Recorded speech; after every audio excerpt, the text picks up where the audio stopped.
All right, guys, in this video, we look at the damage done to Cottontown Baptist Church here in Tennessee.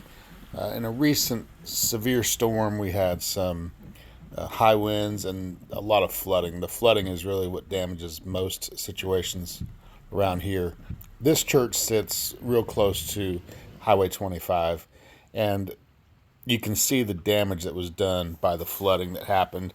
And the flooding carries with it large debris, trees, equipment and things like that. It'll carry it along in the flood path, and it'll mess up whatever's in the way.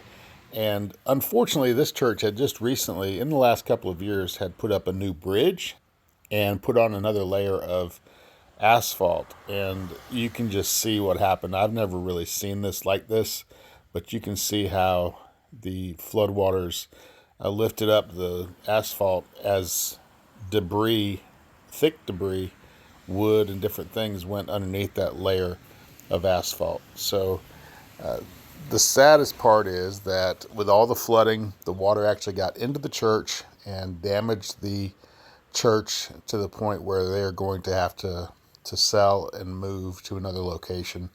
I'm sure over the last several years, as they've had different floods rise, this has been a problem they were going to have to deal with, but they had just put a lot of money into a nice new bridge and a new parking lot, and now they're going to have to find another place, which is definitely going to be safer for them. But this church has been here a long time, so this is what floodwaters can do to a resurfaced parking lot.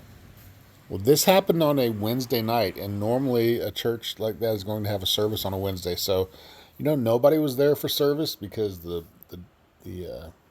weather was getting so bad. So, I mean, there's some good stuff. Nobody was injured, nobody died.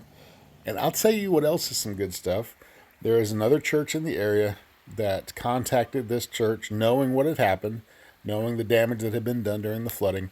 And that other church opened up their doors to allow this church to come in and use their facilities for Sunday mornings and whatever else they needed to carry on their Christian faith and their time together. So that was some good stuff too. So congrats and thank you and kudos to the people who worked with this church to help make this a better situation than it could have been.